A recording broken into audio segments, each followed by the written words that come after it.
आश्रम गोधरा। ये पूरा आश्रम देख रहे हैं आप, और यहाँ आध्यात्मिकता के साथ संस्कार का भी सिंचन होता है। आश्रम में कई सारे प्रकार के जो सेवा कार्य है यहाँ किए जाते हैं, और सत्संग साहित्य जो है यहाँ पे मिल जाएगा। ये कार्यालय आप देख रहे हैं,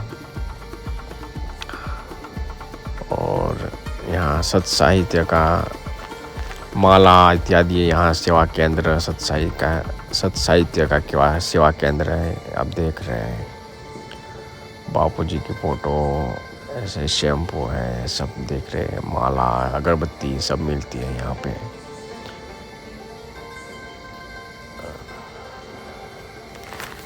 पूरा परिसर आप संत श्री आशाराम जी महाराज, गुरु महाराज के आप ये आश्रम देख रहे हैं। ये सर्व मनोकामना सिद्ध बड़ बादशाह है। इसकी प्रदक्षिणा बापू के हर आश्रम में होती है। आज हम बापू जी के आश्रम गोधरा में आए हैं, तो यहाँ पे प्रदक्षिणा करेंगे और अपनी आस्था जो है हमारे धर्म के प्रति वो उजागर करेंगे।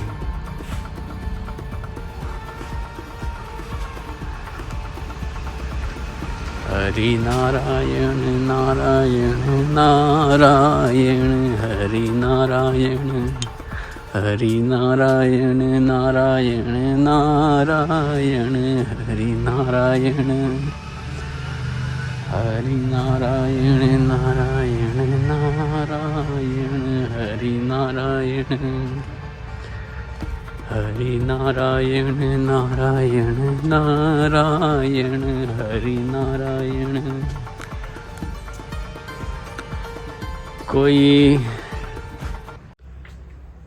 ये स्वर्ण बादशाह की प्रदक्षिणा करनी पड़ती है, और यहाँ जिसको भी मनोकामना होती है वो सिद्ध होती है। बापू जी के हर आश्रम में वड़ बादशाह का बड़ा ही महत्व दे रहे हैं, क्योंकि वो हमारी सनातन संस्कृति का ये इतना बड़ा वृक्ष है जो ऑक्सीजन जो है वो भरपूर मात्रा में देता है। तो कोई 5 प्रदक्षिणा करती है, कोई 51 करता है, कोई 101 करता है, कोई 108 करते हैं। जिसकी जैसी भावना होती है, जैसी कोई मनोकामना होती है उसको, और ये वड़ बादशाह जो है वो सिद्ध करते हैं। तो आध्यात्मिकता से भरा हमारा ये वड़ बादशाह को हम सादर प्रणाम करेंगे और ओम नमो नारायण कहेंगे।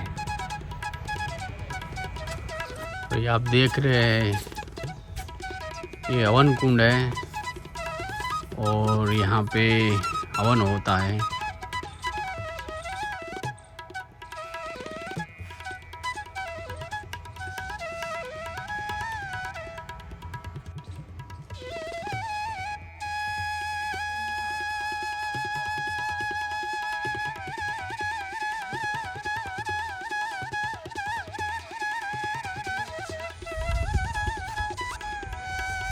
ये आप देख रहे हैं बापू जी का ये व्यासपीठ है, और यहाँ बापू जी के दर्शन करेंगे हम अंदर जाके। तो यहाँ बापू जी मंगल मंगल नाम हरि हरि ओम का गुंजन कराते हैं, भजन कराते हैं, सत्संग कराते हैं। तो हम दर्शन करेंगे व्यासपीठ पर गुरु महाराज श्री आशाराम जी बापू। तो आप देख रहे हैं ये दिव्य स्थान व्यासपीठ का। यहाँ पूज्य गुरु महाराज आशाराम जी बापू यहाँ पे सत्संग कराते हैं, भजन कराते हैं, संध्या आदि कराते हैं। ये दिव्य स्थान वही है। ओम नमो भगवते वासुदेवाय।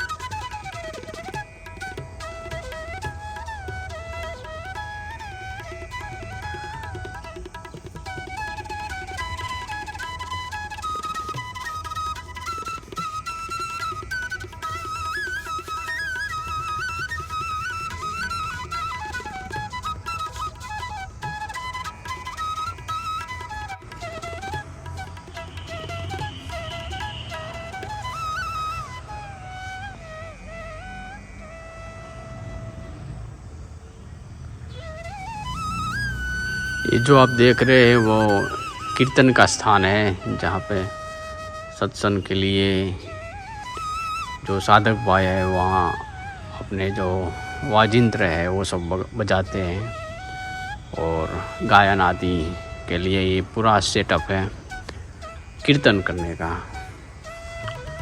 और पूरा परिसर में भक्तों का जो आते हैं दूर दूर से, वो गोधरा के पास से या फिर बहुत दूर दूर से भी, तो उनके लिए ये पूरा मंडप सजाया हुआ है और यहाँ हरि कीर्तन होता है।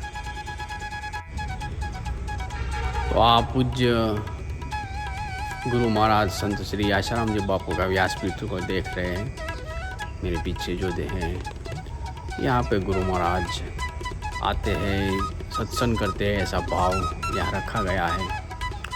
गुरु महाराज के जीवन में देखा जाए तो वो अपने जीवन में एक पॉजिटिविटी जो है वो बहुत लोगों के पास अपने आध्यात्मिकता तो है वो दर्शाते हैं और भजन करने के लिए आग्रह करते हैं कि हरि कीर्तन करो, संध्या करो, भजन करो और अपने जीवन में ईश्वर के यानी कि भगवान के प्रति सादर भाव रखते हुए ये शरीर तो छोड़ना ही है, उससे पहले भजन करके जाए तो कुछ जन्म जो है आपका सफल होए। इसी भावना से गुरु महाराज सभी को ये सीख देते हैं, भजन कराते हैं, संध्या कराते हैं, जो हमारे शास्त्र निमित्त है। और इसीलिए लोग गुरु महाराज को जय गुरुदेव या फिर गुरु ओम के नाम जपते रहते हैं। ये उनके साधकों के प्रति भाव है, बापू जी के प्रति, कि हरिओम करके ही बुलाते हैं। और यहाँ मातृ पितृ पूजन दिवस उजवते हैं और बाल संस्कार ये सब कार्य जो है हर आश्रम में कराते हैं। ये उनके जो दिल में जो है देश प्रेम भी छलकता है, क्योंकि बच्चों को शिक्षा देना ये एक गुरुदेव का काम है और एक पिता का काम है। तो ऐसे ही हमारे पिता गुरु महाराज आशाराम जी बापू को सादर प्रणाम है, क्योंकि वो इच्छते हैं कि ये भारत जो है वो विश्व विजयी बने और एक अपना ऊंचा स्थान फिर से प्राप्त करे। और आध्यात्मिकता से तो बड़े है ही, और एक बड़ी सोच और अच्छे संस्कार फिर से वापस आए, ऐसे हमारे गुरु महाराज की एक सोच है। जो एक वो कहते ही हैं कि हमारा भारत विश्व गुरु बनेगा, तभी बनेगा जब हम बच्चों को सारी शिक्षा देंगे, उन्नति के विचार देंगे। तो ऐसी भावना से गुरु महाराज सभी को प्रेरणा करते हैं और मंत्र दीक्षा देते हैं। वो हरि नाम ही होता है मंत्र दीक्षा में। और अनुष्ठान करने का भी आग्रह करते हैं कि आप अपने जीवन में अनुष्ठान करें और अपने जीवन में तेजस्वीता लाए, शांति लाए, सुख लाए और ऐसी भावना करे कि मैं भगवान का हूँ, भगवान मेरे है और इस संसार को मैं एक रंगमंच समझकर कभी ना कभी इसे छोड़ना ही होगा। ऐसे गुरुदेव सारी ऐसी शिक्षा देते हैं। संसार से अलग हो जाओ ऐसा ज़रूर कहते हैं, परंतु भजन करते हुए आप संसार में रह के भी भजन कर सकते हैं। ऐसा सुंदर भाव भी गुरु महाराज के प्रति ही मिल सकता है। और हमारे गुरुदेव जो है वो संसार में यानी कि जो भी संसारी लोग हैं उसको भजन कराने का शिक्षा आग्रह करते हैं कि आप अपना काम तो करिए, परंतु अपना जो भजन है, नित्य कर्म जो है, माला है, इतनी माला फिक्स करनी है, 10 माला तो फिक्स करनी है। और अनुष्ठान के लिए भी गुरु महाराज के नहीं सिखाते हैं कि आपके जीवन में अनुष्ठान करो अपने इष्ट देव का, तो आपके इष्ट देव जो है वो रीत जाएंगे और आपके प्रति जो एक आध्यात्मिकता है आपके जीवन में वो हमेशा के लिए बनी रहेगी। दुष्टों का प्रभाव नहीं रहेगा और आप जो है वो आध्यात्मिकता से सबर होकर संसार से रहते हुए भी कमल के समान आप तेजस्विता से और एक आनंद, शांति और एक प्रफुल्लित जीवन, प्रसन्न जीवन आप जी सकते हैं। ऐसे जो भावना है वो केवल गुरु महाराज ही बता सकते हैं या शिक्षा दे सकते हैं, ऐसा हम कह सकते हैं। क्योंकि यहाँ पे संस्कारों का जो सैलाब है वो यहीं से ही मिलता है, धर्म प्रत्यय भी मिलता है और व्यवहार में जैसे कैसे लोगों के साथ बातचीत करे, कैसे रहे, ये सब सारी ऐसी भावनाएं आपके आश्रम में, हर आश्रम में मिलता है बापूजी के।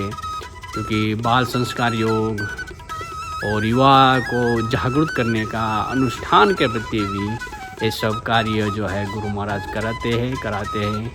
और हर आश्रम में साधक भाई होते हैं, वो सब यहीं पे काम करते हैं कि हमारे जो संस्कृति है, हिंदू संस्कृति, सनातन संस्कृति है, उसको हम कैसे आगे लाए जाए और कैसे सभी के दिल में प्रभु के प्रति भाव पैदा करें। तो ये बहुत बड़ी उन्नति है हमारे मानव जीवन के लिए कि ऐसे दिव्य महात्मा, दिव्य कई आश्रम है बापूजी के। तो ऐसे कई आश्रम में जाकर वो अपने जीवन को उन्नत कर सकते हैं, मानवता को खिला सकते हैं, अपने जीवन में तेजस्विता ला सकते हैं और शांति और प्रसन्नता यदि सीखनी है तो बापूजी ही सिखाते हैं। ओम नमो नारायण। तो आज हम गोधरा के आश्रम में आए हैं, बापूजी के आश्रम में, जहाँ पे हम रात्रि विश्राम करेंगे और सुबह होकर हमारी मंजिल जो है चित्रकूट के लिए रवाना हो गए।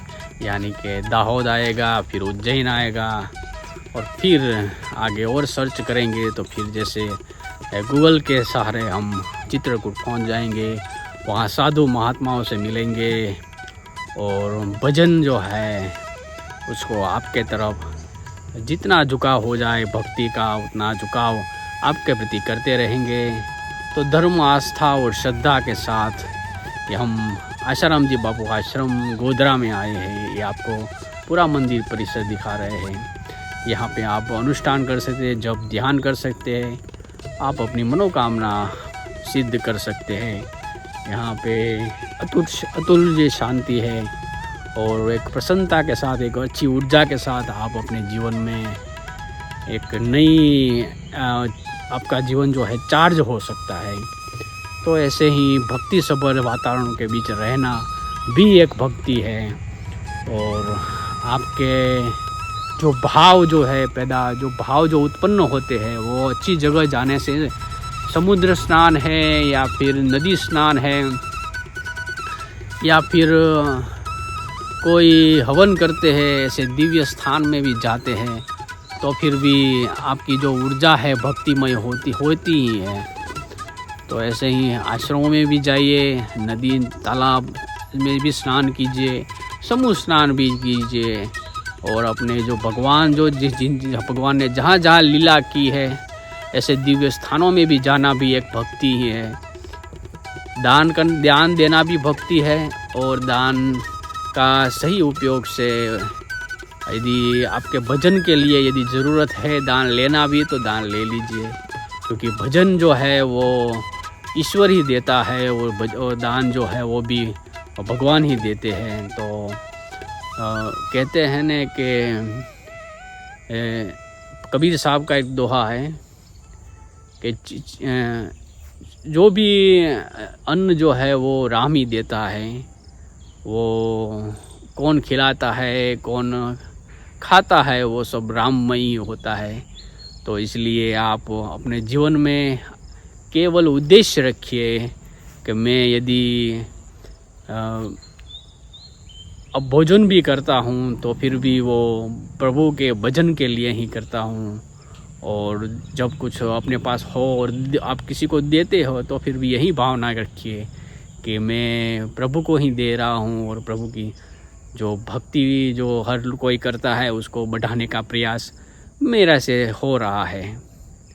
तो ओम नमो नारायण।